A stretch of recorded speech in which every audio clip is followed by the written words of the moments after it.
16장 6절 말씀부터 15절까지 제가 한 절, 여러분들이 한 절 교독해서 읽겠습니다. 사도행전 16장 6절에서 15절까지 내용을 좀 살피시면서 옆에 분들하고 좀 보조를 맞춰서 읽으십시다.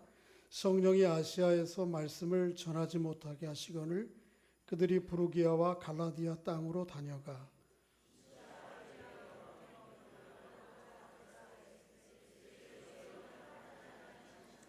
무시아를 지나 드로아로 내려갔는데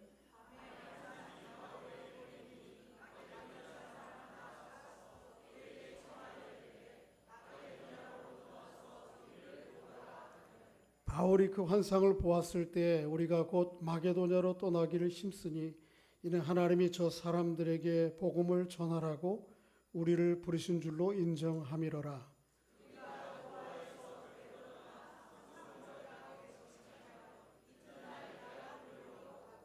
거기서 빌립보에 이르니 이는 마게도냐 지방의 첫 성이요 또 로마의 식민지라. 이 성에서 수일을 유하다가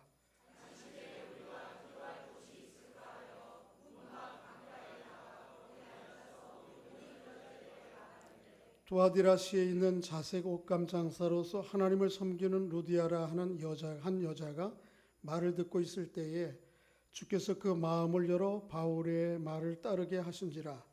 그와 그 집이 다 세례를 받고 우리에게 청하여 이르되 만일 나를 주 믿는 자로 알거든 내 집에 들어와 유하라 하고 강권하여 머물게 하니라. 아멘.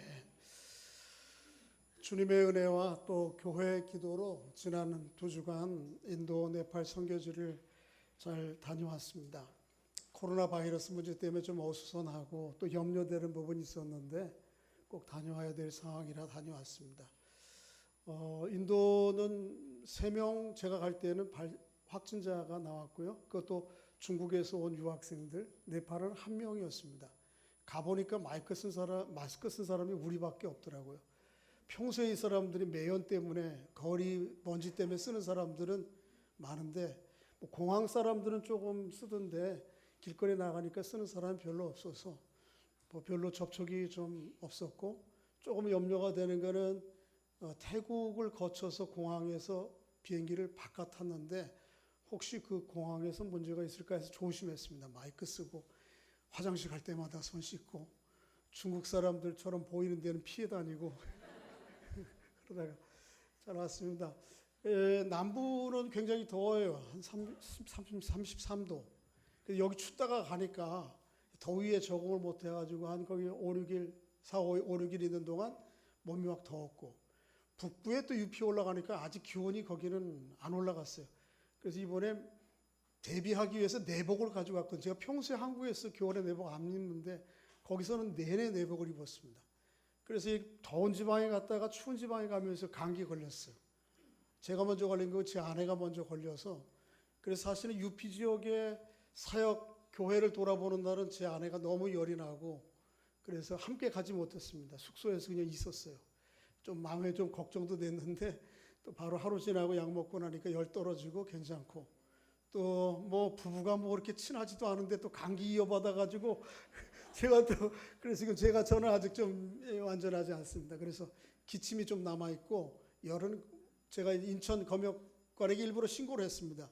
제가 인도와 네팔 태국도 거쳐서 들어오고 있는데 이런 감기 증세가 있었는데 뭐 열 재고 다 이렇게 기본적인 조사를 하더니 특별한 거 아닌 것 같아요. 혹 모르지만 문제가 생기면 1339번으로 전화를 해달라고 해서 제 문진표를 다 전화번호를 적어서 확인하고 신고를 하고 이렇게 들어왔습니다. 뭐 별일 없을 것입니다만 좀 당분간은 여러분들하고 좀 가까이 하고 싶지. 여러분이 제가 그렇죠. 제가 어제 청년 만나서 인사를 했더니 얼른 마스크를 쓰더라고요. 내가 이런 사람이구나. 이런 염려가 됐지만 이번에 인도를 꼭 좀 다녀와야 될 사항들은 인도에 중요하게 결정될 사항들이 있어서 갔다 왔습니다. 중요한 결정 사항 중에 하나는 지난 40여 년 동안 저희 교회와 선교회를 통해서 후원해온 유피 지역 교회를 자립하고 독립시키는 결정을 하는 문제입니다. 이 문제는 지난 수년 동안, 한 5, 6년 동안 갈 때마다 또 제가 예고를 했고 준비시켰습니다. 그런데 지난 연말에 선교회 이사회에서 최종 결정을 하고 결정한 것을 실제로 실행하는 문제는 또 다른 문제라 또 이것을 더 이상 미룰 상황이 아니어서 다녀오게 되었습니다. 다행스럽게 박하트 목사님 비롯해서 선교회 이사회 결정을 받아들이고 또 앞으로 조금 더 보완해서 좀 도와야 될 사항들이 무엇인가 하는 것들을 의논하고는 돌아왔습니다. 이 결정들을 실제로 가서 실행하고 또 이제는 더 이상 여러분들을 재정적으로 서포트할 수 없다고 하는 것을 고지하는 문제는 참 곤욕스러웠습니다. 힘든 문제였습니다. 우리 삶의 여정 가운데에는 때로는 이 사역적인 측면에서나 아니면 개인적인 삶의 자리에서 때로는 내가 원치 않는 거, 안 했으면 하는 거, 모두가 다 웃고 즐거울 일들만 있는 것이 아니고 때로는 그렇지 않은 상황도 맞닥뜨릴 때가 있고 그것을 감수하고 감당해야 될 상황들을 맞게 됩니다. 때로는 우리의 기대와 소원들은 거절되고 그 거절된 소원과 기대들이 꺾인 소원들에 대하여 하나님 앞에 묻고 기도할 때에 하나님께 돌아오는 것은 대답은 침묵뿐일 때가 있습니다. 그럴 때가 우리에게 종종 많습니다. 그럴 때 어떻게 해야 되는가? 오늘 본문이 우리에게 그런 좋은 대답을 주고 있습니다. 오늘 본문을 통해서 우리의 계획은 틀어지고 우리의 기대는 꺾이고 또 하나님의 행하심이 때로는 이해가 되지 않을 때 그럴 때 나는 어떻게 해야 될까? 어떤 믿음의 반응을 보일 수 있을까? 하는 문제들을 말씀을 통해 좀 살펴보기로 합니다. 여러분 계속해서 사도행전을 우리가 묵상하고 있으니까 오늘 본문 16장이 처해 있는 상황이 어떤 건지 잘 아시죠? 바울이 2차 전도여행을 떠나서 루스도라에서 제자 누구를 만났죠? 디모데를 만났습니다. 그리고 바울과 함께 했던 실라와 함께 셋이서 2차 전도여행을 계속 가려고 하는 것입니다. 바울이 가려고 하는 목적지는 어디였는가 하면 1차적으로는 아시아였습니다. 아시아. 지도를 하나 보여드리면 이런 것이죠. 루스도라와 이고니온에서 루스도라에서 디모데를 만난 후에 바울이 비스디아 안디옥을 거쳐서 아시아를 향해 가고자 하는 것입니다. 지금의 터키 서남부 지역이 당시에는 아시아예요. 이 아시아의 수도가 에베소인데 해변가에 그런데 이 비스디아 안디옥에서부터 시작해서 에베소까지는 비아 세바스테라고 하는 당시에 로마 가도가 있었습니다. 고속도로에 오늘로 얘기하면 돌 한 4, 50cm, 5, 6cm 된 이 돌들을 쫙 이렇게 깔아 바닥에 이렇게 타일처럼 깔아서 한 폭 12m 정도 되는 고속도로를 만든 것입니다. 이거는 이쪽에 있는 로마 제국이 이 로마의 동쪽 지역들을 원활하게 통치하기 위한 군사 경제적 목적으로 고속도로를 만든 것입니다. 이게 세바스테예요. 그러니까 바울이 이 세바스테의 좋은 길을 따라가면서 곳곳에 있는 도시에 복음을 전하려고 하는 것은 당연한 거죠. 바울의 입장에서 바울의 계획이 아주 매우 저는 타당해 보입니다. 그런데 하나님께서 이 비스디아 안디옥에서 에베소 아시아로 가려고 하는 바울의 길을 막으십니다. 그거 가지 말라 그래요. 어떻게 막으셨는지는 뭐 성경은 분명하게 기록되어 있지 않아요. 그게 방법에 대해서는 초점이 아니에요. 그래서 이 바울 일행을 할 수 없이 하나님이 서쪽으로 가지 말라고 하시는구나. 그럼 어디로 갈까요? 뒤로 갈 수는 없잖아요. 온 길로. 그래서 북쪽으로 가자 하고 부르기아를 거쳐서 무시아 전에 어디로 가려고 하는 건 비두니아로 가려고 합니다. 이 비두니아는 당시 로마가 지금의 터키 지방을 다스리는 북쪽 도시거든요. 그래서 복음을 땅 끝까지 북쪽 끝까지 전해야 되겠다 이런 마음으로 비두니아로 가려고 하죠. 그런데 하나님께서 어떻게 하죠? 또 막으세요. 그리도 가지 말라. 그렇게 하나님이 번번이 막으시는 거예요. 오늘 본문 6절과 7절이에요. 한번 읽어보겠습니다. 6절, 7절. 시작. 성령이 아시아에서 말씀을 전하지 못하게 하시거늘 그들이 부르기아와 갈라디아 땅으로 다녀가 무시아 베르로 비두니아로 가고자 애쓰되 예수의 영이 허락지 아니하시느니라. 아시아로 가려고 그러는데 하나님이 어떻게 그래요? 가지 말라. 막으세요. 그래 북쪽으로 비두니아로 가려고 그러는데 또 예수의 영이 어떻게 허락하지 않으세요. 그 어쩌라는 거예요. 하나님 무슨 대안을 말씀해 보세요. 그런데 대안에 대해서 이 바울과 일행이 기도했겠죠. 하나님은 응답이 없는 거예요. 여러분과 저의 삶의 여정 가운데는 사역에 있어서나 또 삶의 여정 가운데 보면 때로는 내 계획과 꿈이 하나님으로부터 거절당하고 내 목표가 실현되지 못하는 그런 상황을 맞을 수가 있어요. 하나님 나 말씀 따라 신앙 따라 주님 보면서 일평생 잘 살아왔는데 내 꿈 이루어진 꿈은 뭐죠? 내가 우리 가정과 자녀들과 기대하는 바가 있었는데 뭐가 이루어졌죠? 하나님께서 때로는 그것들을 이것저것 막으신 것 같은 하나님 이해가 안 되는 상황을 우리가 맞기도 합니다. 그죠? 때로는 이 남자가 내 평생 나를 행복해주고 아름다운 가정을 이룰 거라고 생각하고 믿음 있는 남편 구했는데 뭐 신앙은 그냥 그럭저럭 하는데 내가 기대하는 만큼 가정 그냥 그래요. 자녀들을 낳아서 기르고 자녀들에 대한 꿈과 기대가 있죠. 그런데 왜 때로는 이 자녀들 가운데 내 기대와는 다른 자녀들이 눈앞에 나타납니까? 그 자녀를 가지고 뭐 요때 지나면 좀 지나면 낫겠지. 아니에요. 성장시켜 놨는데도 때로는 여전히 그 자리에서 벗어나지 못하는. 또 성장하는 자녀들은 이 부모의 통제권을 벗어나죠. 그래서 어릴 때는 뭐 강압적으로 때로는 설득해서 이렇게 좀 말도 듣지만 나이가 들면 듣지 않아요. 지멋대로 해요. 때로는 아버지의 탄식이 되고 엄마의 눈물이 되는 자녀들도 비일비재해요. 하나님, 내가 말씀으로 아이들을 잘 양육하려고 힘썼는데 왜 그러시죠? 왜 이렇죠? 이럴 때가 있어요. 하나님, 내가 열심히 공부하고 신앙생활을 기도하면서 내 앞길 열어달라고 했는데 주님, 우리 청년들 직업은 내 일은 어디에 도대체? 왜 내가 계획한 거는 이루어지지 않습니까? 기도한 거는 이루어지지 않습니까? 그렇게 하나님의 거절과 때로는 하나님 앞에 기도하고 기도해도 돌아온 것은 하나님의 침묵뿐인 때가 우리에게 종종 있다는 것이죠. 그럴 때 어떻게 해야 되겠습니까? 어떻게 해야 될지. 제가 이 설교를 준비하면서 자료들을 찾고 뭐 하는 중에 종종 이제 책을 계속해서 읽어야 되니까 책들에 대한 리뷰들을 보게 되는데 제가 목요일 날 돌아왔는데 목요일 날 저녁에 책을 이렇게 서치를 하다가 책을 하나 발견했어요. 2월 10일 날 발간된 거예요. 오늘이 며칠이죠? 2월 16일이니까 발간된 지 한 4, 5일 됐는데 아이 참 책이 오늘 설교를 위해서 나를 위해서 출간된 책이구나 그런 생각 들 정도. 그래서 목요일 날 와서 저녁에 금요일 날 아침에 일찍 그 출판사에 전화를 해가지고 서점에 책이 재고가 있느냐고 해서 가서 찾아서 오전에 그 책을 좀 읽고 도움을 받았어요. 그 책 가운데 레리 크랩이 쓴 하나님을 신뢰하는 것이라고 하는 책인데 그 레리 크랩이라고 하는 분이 이런 상황을 직면했을 때 우리에게 보통은 세 가지 선택지 가운데 하나가 나타나고 이 세 가지 선택 가운데 하나를 결정하게 된다. 그렇게 얘기를 해요. 첫째는 뭐냐 하면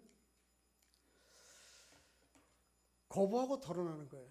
하나님이 내 길을 막으신 것 같아요. 아시아로 가는 것도 막으시고 비두니아로 가는 것도 막으시고 그럼 어쩌란 말이에요. 하나님 대안을 말씀해 보세요. 돌아오는 것은 침묵뿐이에요. 그럴 때 누구처럼? 요나처럼 하나님을 등지고 내 길을 가는 거예요. 거부하고 덜어나는. 이 길을 선택할 수 있어요. 제가 인도 떠나기 전에 우리 교회 오랫동안 함께 섬기셨던 박강인 집사님이 메시지가 왔는데 자기보다 먼저 신앙생활한 누님이 너무 모범적으로 잘했는데 매형이 이런저런 사업 실패하고 어려움을 당했는데 그 문제에 대해서 주변 믿는 사람들이 또 상처를 받고 아예 교회를 안 나오고 교회 안 나가니까 더 속편하다 야 이런다는 거예요. 그래서 어쩌면 좋겠냐고 이렇게 거부하고 달아나는 거죠. 그래서 제가 어제 설교 준비하고 나서 책 두 권을 그 박강인 집사님하고 누님을 위해서 한 권씩 보내드렸어요. 두 번째 선택지는 뭐냐 하면 왜곡하고 부정하는 것입니다. 자기 상황들을, 현실을 직시하지 않아요. 그리고 나름대로 자기 방식대로 막 변조해. 그리고 부정해. 사울처럼. 하나님의 뜻이 아니잖아요. 자기 제사장이 하나님 제사를 드릴 수 있는데 사무엘이 오기 전에 자기 마음대로 해야 된다고 부정을 저는 자리에도 이룰 수 있어요. 또 하나의 선택지가 뭐냐 하면 하나님이 행하심이 이해가 되지 않음에도 불구하고, 그래서 당황스러워요. 그럼에도 불구하고 여전히 그 하나님의 계심과 하나님의 주권을 신뢰하면서 한 걸음 한 걸음 나아가는 거예요. 여기 레리 크랩은 당황스럽다고 얘기하지 않고 전율하라 그리고 신뢰하라 그러는데, 제가 책을 전체로 읽어보면 오히려 번역을 당황스럽지만 그렇게 하면 좋을 것 같아요. 우리에게는 이런 당황스러움들이 있어요.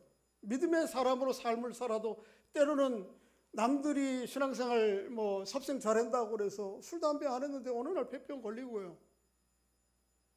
나는 애들 말씀으로 잘 양육하려고 그러는데 아이들은 신앙생활 잘 안 하고, 아까 찬양하는 우리 자녀들 보니까 너무 감사한 거예요.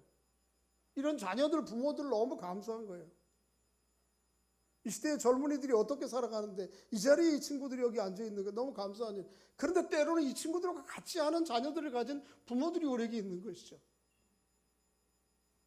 당황스러워요. 나는 왜 믿음으로 말씀으로 기도하면서 애들을 키우려고 했는데 이러십니까? 나는 참 성실하게 일했습니다. 어디 한번 내 돈 번 거 가지고 어디 탕진해보지도 않았고, 그런데 왜 내 경제적 상황은 늘 이 자리입니까? 이런 생각이 이런 자리에 이르게 되는 것이죠. 하박국이 그랬어요. 하박국은 유대 여야김 말기의 선지자였어요. 선지자 노릇 하나님 말씀 따라서 잘 하려고 힘썼어요. 근데 하나님께서 이상한 말씀을 하시는 거예요. 뭔가 하면 기록하라. 너의 이방 나라 바벨론이 유다를 멸망시킬 것이라고 하는 것을 기록하고 이거를 백성들에게 말하라는 거예요. 하나님 무슨 말씀이십니까? 아무리 하나님의 백성이 잘못해도 그래도 무슨 징계를 우리처럼 코로나 바이러스를 보내서 놀라게 해서 깨닫게 하시든지, 아니면 흉년이 오게 하든지 다른 방식을 통해서 우리를 각성하게 해서 하나님 말씀으로 돌아가도록 하셔야지, 어떻게 이방 나라 말도 안 되는 저 이방 나라 바벨론을 통해서 우리 유다를 손보시려고 합니까? 유다를 망하게 하십니까? 침공하게 하십니까? 당황스러운 거죠. 하박국이 그런 거예요. 그렇지만은 처음에는 그렇게 당황스러워 항변을 하다가 결국은 하박국이 이런 고백의 자리에 이르게 돼요. 그게 우리가 잘 아는 하박국 3장 17절 19절이에요. 한번 읽어보겠습니다. 시작.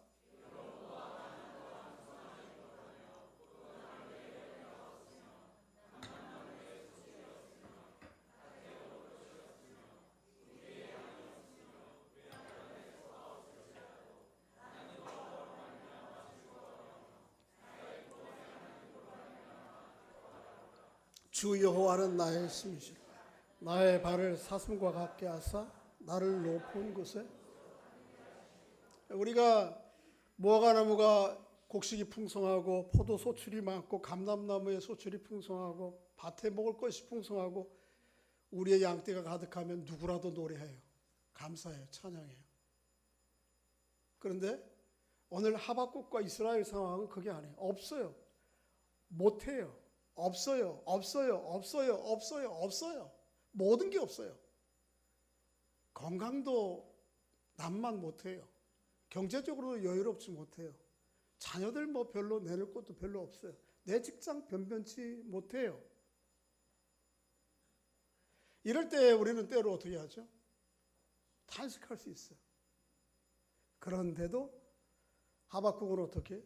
당황스러워요. 이런 상황이. 그럼에도 불구하고 어떻게 하죠? 하나님을 신뢰하는 거예요. 그래서 노래하는 거예요. 못해요. 없어요. 그럼에도 불구하고 나는 여호와로 인하여 즐거워하며 구원의 하나님으로 말미암아 기뻐하리로다. 여전히 하나님의 주권을 신뢰해요. 그럼에도 불구하고 꺾이지 않는 하나님의 주권과 섭리가 내 삶 가운데, 내 인생 가운데 있을 것을 바라보면서 신뢰하는 거예요. 여러분 몇 번을 선택하실래요? 요나처럼 하나님 부정하고 그냥 뒤돌아서 가실래요? 아니면 사울처럼 내 마음 방식대로 막 변조하실래요? 아니면 내가 이해는 되지 않아도 나는 하나님 한 분만을 바라보면서 여전히 길을 걸어가겠나라고 걸어가시겠어요? 바울이 그 일행들이 아세라 가곡으로 길을 막으시는 하나님 이해가 안 돼요. 북쪽으로 가면 우리가 잘못 판단했다 할지 북쪽으로 가면 그 길도 막았어요. 그런데 바울과 그의 일행들은 좌절하거나 실망하거나 불평하지 않아요. 그리고 침묵 가운데 길을 한 걸음씩 한 걸음씩 계속 행진해 가요. 그래서 그들이 도달한 곳이 어디죠? 드로아에 한번 읽어보겠습니다. 오늘 8절부터 9절 읽어보겠습니다. 10절까지 시작. 무시아를 지나 드로아로 내려갔는데 밤에 환상이 바울에게 보이니 마게도냐 사람 하나가 서서 그에게 청하여 이르되 마게도냐는 건너와서 우리를 도우라 하거늘 바울이 그 산상을 보았을 때 우리가 곧 마게도냐로 떠나기를 힘쓰니 이는 하나님이 저 사람들에게 복음을 전하라고 우리를 부르신 줄을 인정하라. 하나님께 불평하지 않고 뒤돌아서지도 않고 여전히 하나님의 행하심이 이해가 되지 않고 받아들이기 어렵지만 그럼에도 불구하고 그 길을 계속 침묵 가운데 하나님의 주권을 신뢰하면서 드로아까지 내려간 것이에요. 근데 드로아에 가서 있는데 바울이 환상을 보죠. 어떤 환상이죠? 그 에게해 건너편, 바다 건너편에 마케도니아에 있는 한 사람이 나타나서 건너와서 우리를 도와달라라고 하는 환상을 보게 되고 이 환상을 보할 때에 바울과 그의 일행들이 이게 하나님이 우리를 저리로 보내신다고 하는 것을 하나님이 인도하시며 하나님의 흔히 계시요 하나님의 뜻이라고 하는 것을 단번에 알아차려요. 그리고 그 길로 나가죠. 하나님의 뜻이 분명할 때에 바울의 일행들이 어떻게 행동하는지를 오늘 본문은 우리에게 보여줘요. 자, 10절 한번 읽어볼까요? 시작. 바울이 그 환상을 보았을 때 우리가 거기까지만 해요. 네, 거기까지만. 바울이 그 환상을 보았을 때 우리가 어떻게? 줘보세요. 성경 읽으실 때 모든 부사가 다 그렇지는 않지만 그래서 언학자가 그렇게 얘기했어요. 성경의 하나님은 명사의 하나님도 동사의 하나님도 아닌 부사의 하나님이다. 그 얘기는 뭐예요? 명사, 동사 중요하지만 때로는 이 부사 한마디에 아주 중요한 의미가 담겨져 있다는 것이죠.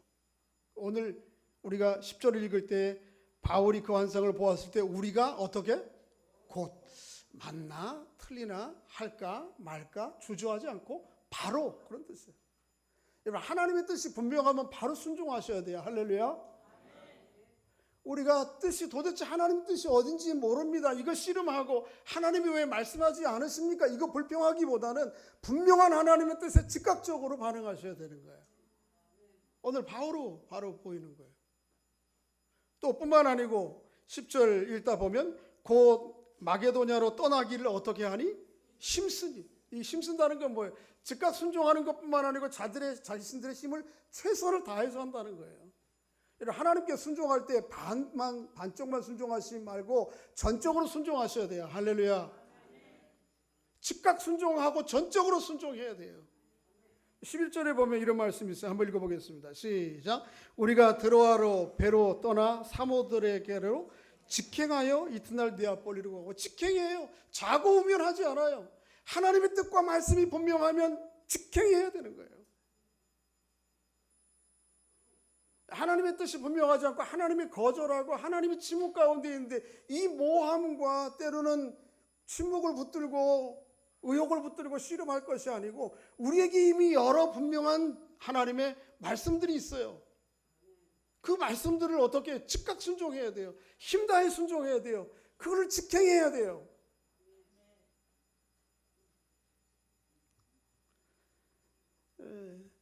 우리에게 너무 분명한 뜻들이 너무 많잖아요. 그죠?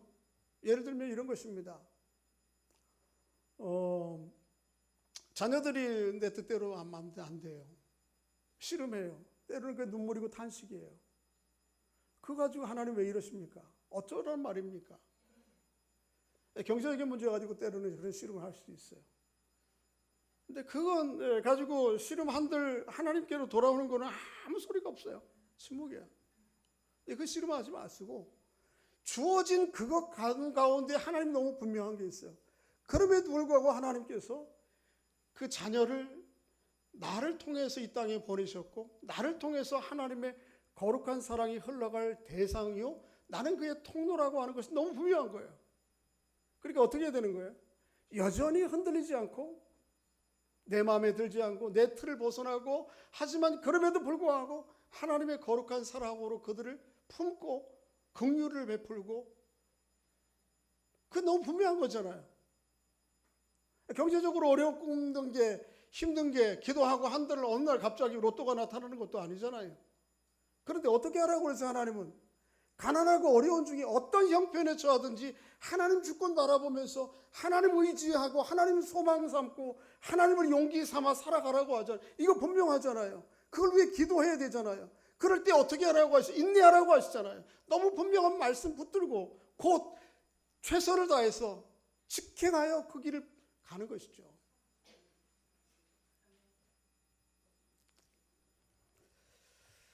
여러분과 제가 그런 사람들 될 수 있기를 바랍니다. 때로 하나님이 나를 막으신 것 같은 것, 거절하신 것 같은 것, 내게 말씀 안 하시는 것 같은 그거 붙들고 씨름할 게 아니고 이미 너무 분명한 우리에게 하나님의 말씀, 주신 말씀 그거 곧 즉각적으로 또 어떻게 해요? 힘을 다해 그 하나님의 말씀을 향하여 직행하여 달려가는 그 말씀을 따라 살아가는 은총이 있기를 바랍니다.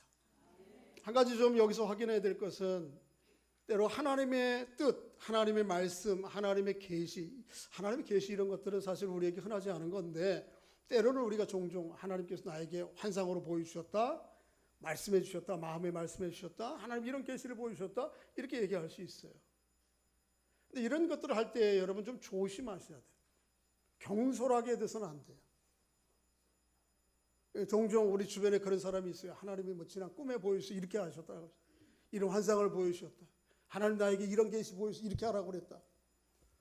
종종 목사님들도 교회 지도자들도 분별 없이 그런 경솔한 하나님을 오히려 또 영광을 가리우는 그런 경우들이 있어요. 여기 오늘 본문 10절 맨 마지막 절에 보면 10절 한번 다시 한번 읽어볼까요? 시작. 바울이 그 환상을 보았을 때에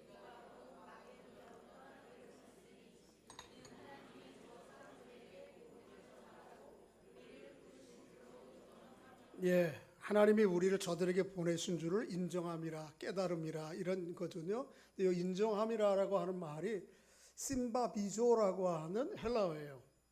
이 말은 굉장히 다양한 뜻을 품고 있어요. 확실히 추측하다, 결론을 내리다, 확신하다, 한 마음으로 종합하다, 다양한 자료로부터 어떤 것을 추론하다. 여기 심바비조의 심 SYM이라고 하는 것이 영어의 synchronize 이런 거 아시죠, 여러분? sympathy, 동감 이런 거 거기에 어원이 동이란 말이에요. 그러니까 하나님의 뜻을 분별할 때에 그저 내게 꿈 주셨으니까 나 혼자 환상 주셨으니까 이거 맞아, 내 계시야 이렇게 하라고 그래서 이렇게 하지 말고 좀 다양한 상황들을 고려해서 하나님의 뜻이 무엇인지를 분별해야 된다는 거예요. 이거에 대해서 아주 우리 존 스타트 목사님, 우리 복음주의 학계의 아주 훌륭한 목회자죠. 돌아가셨지만 그분이 이렇게 얘기하셨어요. 하나님의 인도하심을 이렇게 분별해야 된다. 오늘 본문 말씀을 중심으로. 첫째는 하나님은 때로 우리에게 부정적인 것을 통해서 말씀하시고 긍정적인 것을 통해서 말씀하신다. 부정적인 게 뭐죠? 아세아로 가지 말라, 비두니아로 가지 말라, 이걸 막으시는 거예요. 부정적인. 그리고는 또 뭘 통해서? 마게도니아 사람에 와서 도우라고 하는 긍정적인 어떤 사건과 상황들을 통해서 말씀하시는 거예요. 이 두 가지를 다 종합해야 된다는 거예요. 또 하나는 뭐냐면 환경적인 것과 그것이 합리적인 건가를 생각해 봐야 되는 거예요. 여기 오늘 본문에 보면 이 환경적인 게 뭔지는 알 수가 없어요. 학자들에 따라서는 바울과 디모데가 몸이 약한 부분이 있거든요. 그래서 그 몸이 약한 것 때문에 그 비스디아 안디옥에서 갈 상황이 못 되었다, 이런 상황을 추측하기도 하지만 무엇이 분명하지는 않아요. 그러나 어쨌든 환경적인 요인이 있단 말이에요. 그리고 환경을 통해서 생각해 봐야 돼요. 합리적으로. 하나님의 뜻이 어디로 가라고 하는 것인가? 하나님의 뜻이 무엇인가? 분별해야 돼요. 또 하나는 이번에 저희가 인도와 네팔의 북부 지역에 이제 사역을 중단하고 자립하도록 한 여러 가지 이유가 있어요. 수년 전부터 준비시켜 왔지만 지난해부터 힌두교 극단주의 힌두교 정부로부터 기독교 단체로 가는 은행 뱅킹이 다 막혔어요. 구자가 돈을 보낼 수가 없어요. 선교비를. 지난해 억지로 어떻게 사람 인편에 대해서 일부를 보냈습니다마는 6개월 동안 보낼 수가 없었어요.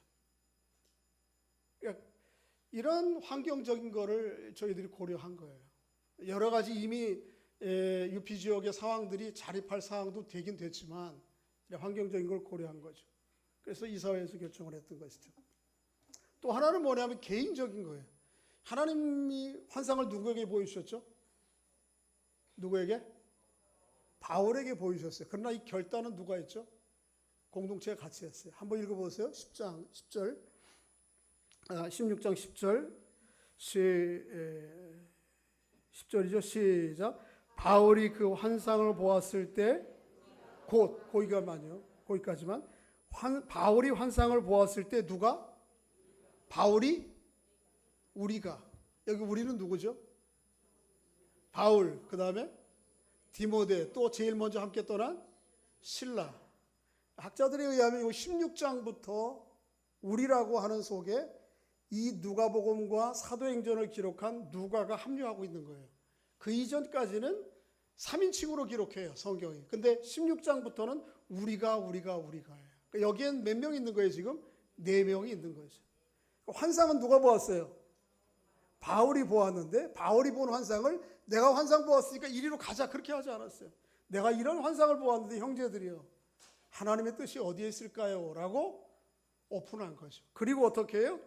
환상을 보고 계속 이어지는 10절 하반절에도 보면 우리를 부르신 줄로 인정한 거예요. 함께.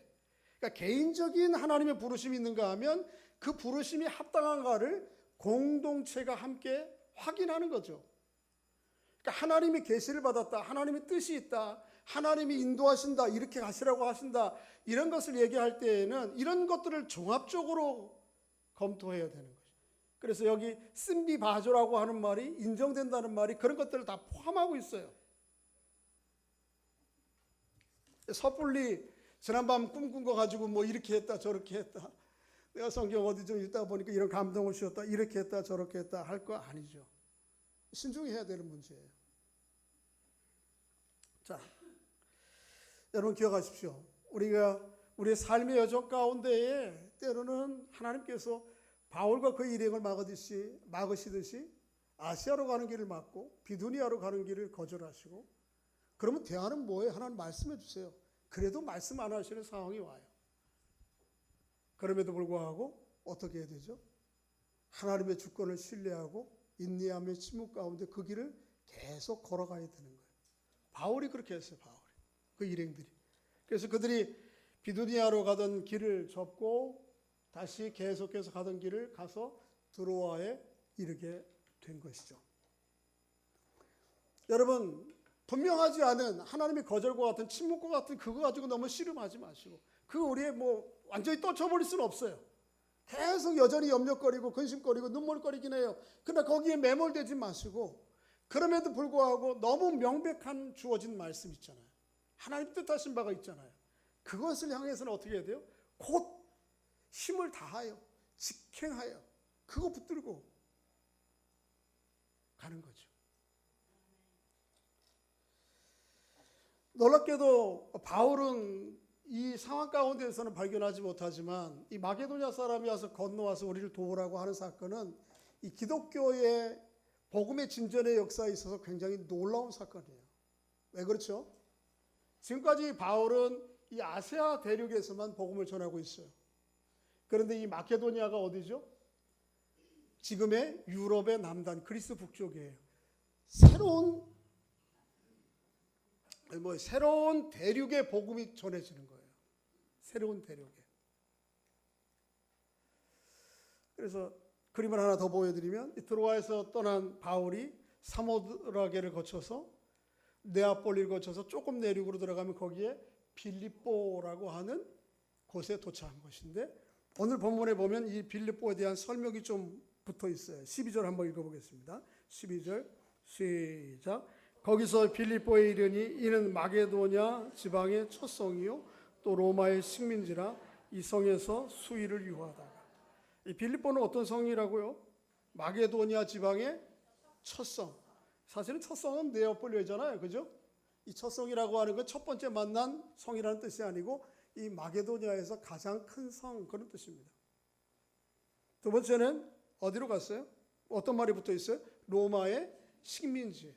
로마가 다스리는 지역이 북쪽 유럽, 아시아 서쪽, 남쪽, 아프리카까지 굉장히 넓은 분야였는데 그 분야 지역의 가운데에서도 로마가 직할적으로 다스리는 도시가 있어요.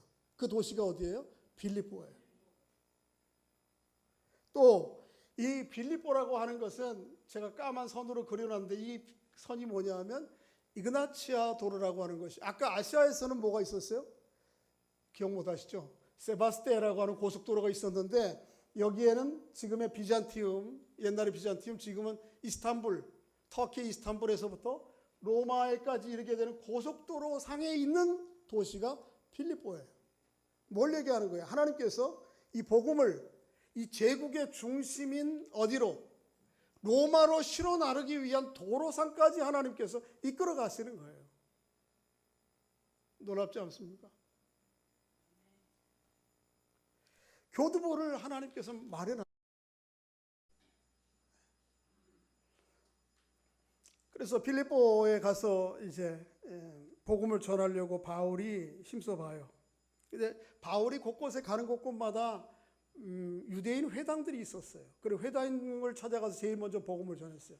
예수 그리스도를 알지 못하지만 구약에 말하는 하나님을 믿는 유대 율법을 따라 살아가는 사람들, 이 디아스포라 흩어진 사람들이 세계 곳곳에 흩어져서 이런 공동체가 있었는데 빌립보에는 그게 없는 거예요. 회당을 만들기 위한 최소한의 자격 요건은 뭔가 하면 유대인 성인 남자 10명이에요. 근데 이게 10명이 없어서 빌립보에는 회당이 없는 것이죠. 수일 머물면서 유대인들이 모이는 회당 어디 있습니까? 보통은 이렇게 사람들에게 물어보면 알 수 있는 건데 없는 거죠. 그래서 안식일 되었을 때에 자기네들끼리라도 기도할 수 있을까 하는 생각으로 강가를 나와서 기도처를 찾아요. 그 기도를 찾을 때에 일단에 여자들이 이방 여자들이 무리가 있는데 그 여자들이 왜 나왔는지 뭐 놀이로 나왔는지 나중에 이 루디아가 하나님을 유대인들로부터 하나님이 어떤 분인지를 알고 하나님을 경외했다는 것을 들었다면 그런 부류의 사람인지도 모르겠어요. 어쨌든 그 무리를 만나고 그 가운데 복음을 전해요. 강가에서 여인들에게. 그럴 때 그 중에 누구 하나? 이방 여인 루디아가 예수를 믿고 영접하고 그리고 자기뿐만 아니고 자기 가족을 집으로 들어가서 자기 가족 모든 식구들에게 복음을 전하게 하고 그들이 예수 믿고 세례 받아요. 이런 일들이 벌어지는 거예요. 한번 읽어볼까요? 12절, 13절부터 15절까지 읽어보겠습니다. 시작. 안식일에 우리가 기도할 곳이 있을까 하여 문 밖 강가에 나가 거기에 앉아서 모인 여자들에게 말하는데 두아디라시에 있는 자색옷감 장사로서 하나님을 섬기는 루디아라 하는 여자가 말을 듣고 있을 때에 주께서 그 마음을 열어 바울의 말을 따르게 하신지라 그와 그 집이 다 세례를 받고 우리에게 청하여 이르되 만일 너를 주 믿는 자로 알거든 내 집에 들어와 유하라 하고 강권하여 머물게 하니. 보세요. 여러분 성경 중에 보면 바울이 옥중에서 쓴 서신이 몇 가지 있죠. 에베소, 빌립보, 골로새, 그죠? 근데 그 빌립보 서는 여기 루디아의 집에서 시작된 빌립보 교회 보낸 편지예요. 루디아가 처음 믿고 그의 가족이 믿고 난 다음에 그 집에서 교회로 모이기 시작한 거예요. 그게 빌립보 교회예요.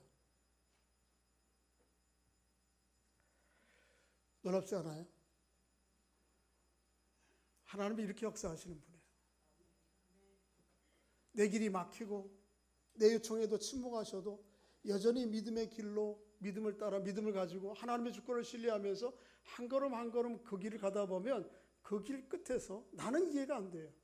나는 받아들일 수가 없어요. 그런 상황임에도 불구하고 하나님이 놀랍게 일하시는 거예요. 물론 우리가 이 바울처럼 그 일행들처럼 대륙과 대륙을 바꾸는 놀라운 사건들을 우리의 생애 가운데 이룰 사람들은 거의 없을 거예요.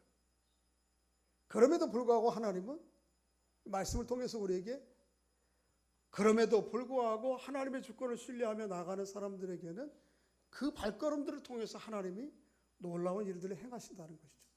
그게 내 생애가 아니면 어떻습니까? 우리 자녀들 생애면 어떻고, 아니면 우리의 자녀들 생애가 아니고 우리의 후손들이면 어떻습니까? 그게 주님이 이 땅에 다시 오실 때에 하나님의 나라가 완성될 때라면 어떻습니까? 그럼 분명한 것은 하나님이 그런 발걸음들을 통해서 그런 일을 하신다는 거예요. 어엿한 유대인의 회당을 구성할 만한 유대인 성인 남자가 아니면 어떻습니까? 이방인 장사치에 불과한 옷감 장사인 한 여인이면 어떻습니까? 루디아는 학자들에 의하면 그의 남편이 이후에도 별로 소개되지 않는 거 보면 일찍 과부가 될 가능성이 많다고 얘기를 해요. 과부가 되면 어떻습니까? 그럼에도 불구하고 하나님이 나를 향하신 그 뜻을 신뢰하면서 한 걸음 한 걸음 그 길을 가는 사람들을 통해서 하나님이 일을 하시는 거죠. 하나님의 일을.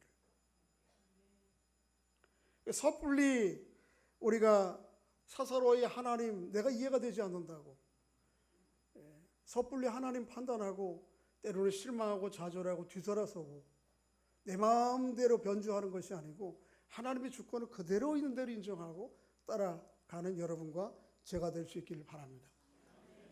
오늘 좀 여러 사람들을 소개하는데 유럽의 아주 훌륭한 기독교 사상가 프란시스 쉐이퍼 박사가 이런 얘기를 했어요. 한번 좀 오늘 말씀과 적합한 것 같아서 인용을 했는데 한번 읽어보겠습니다. 시작.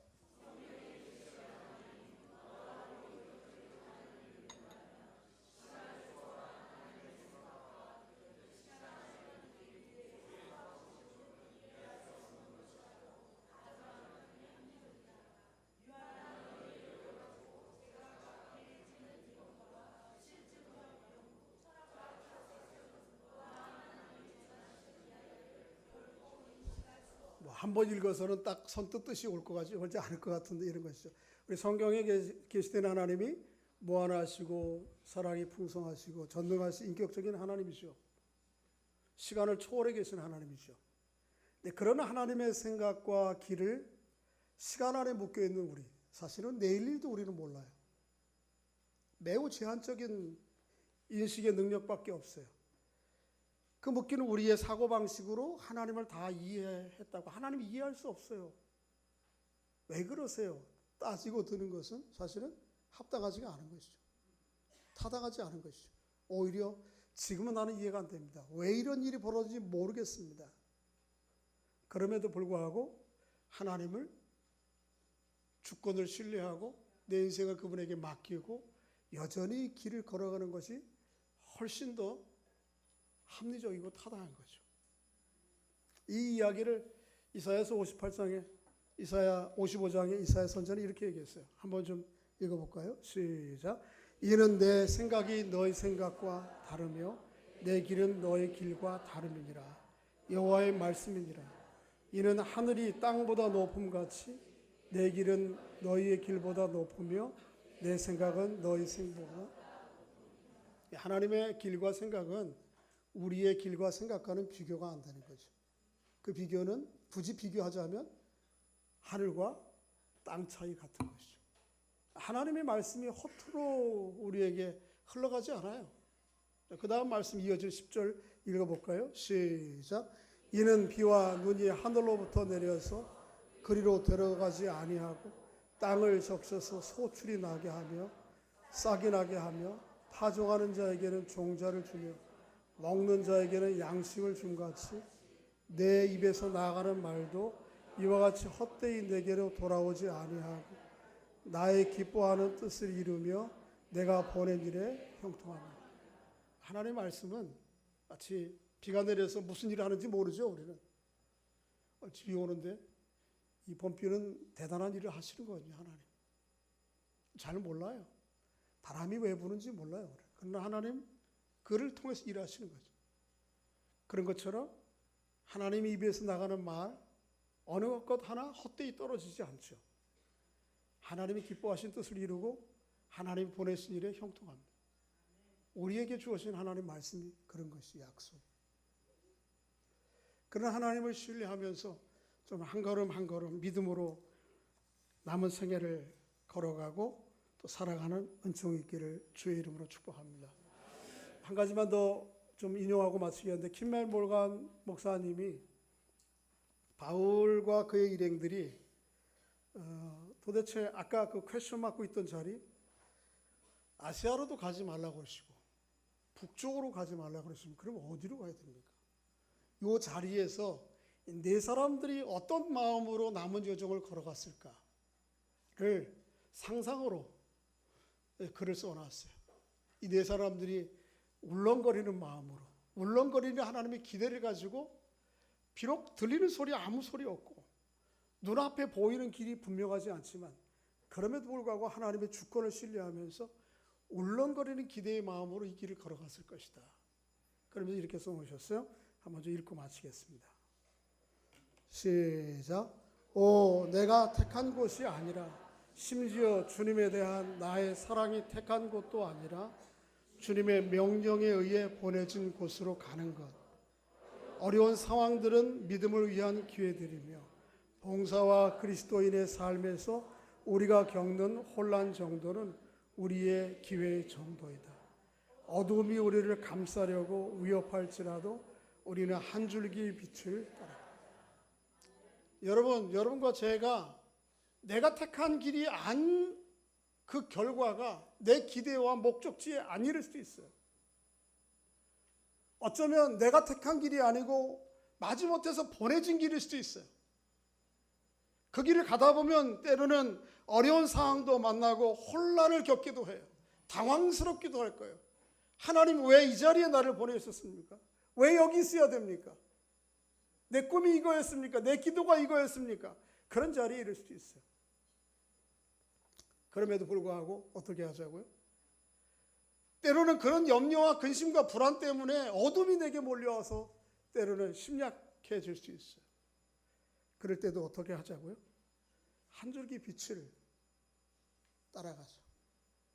그 빛이 누구예요? 여러분과 저를 위해서 십자가상에서 모든 것을 내어주시고 부활하셔서 여러분 한 사람 한 사람 안고 있는 모든 문제들을 긍휼히 여기시고 결국 그 모든 것들을 주님 안에서 선하게 이루실 하나님의 그 선하신 주권을 바라보고 그 빛 대신 주님을 보고 걸어가야 되는 것이죠. 한번 따라해 보겠습니다. 어둠이 우리를 감싸려고 위협할지라도 우리는 한 줄기 빛을 따라갑시다. 할렐루야. 옆에 분들 한번 좀 그렇게 해주시요. 이걸 좀 보고 해야 되나? 안 내어지잖아. 어둠이 우리를 시작. 어둠이 우리를 감싸려고 위협할지라도 우리는 한 줄기 빛을 할렐루야. 그런 믿음의 사람들 될 수 있기를 주의 이름으로 축복합니다. 이제 우리 함께 기도하겠습니다. 기도할 때에 저에게도 마찬가지고 여러분에게 하나님 내 꿈과 기대는 어디로 간 거죠? 내가 그렇게 기도해도 하나님은 왜 침묵하시죠? 여전히 염려와 근심은 사라지지 않고 눈물은 그치지 않죠? 그렇게 생각될 때가 있습니다.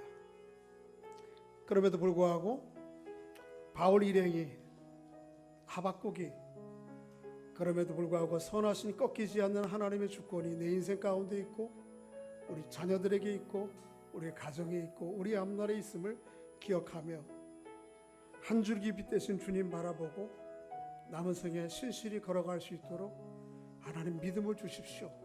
소망을 주십시오. 힘을 주십시오. 라고 함께 우리 자신들을 위해 기도하겠습니다.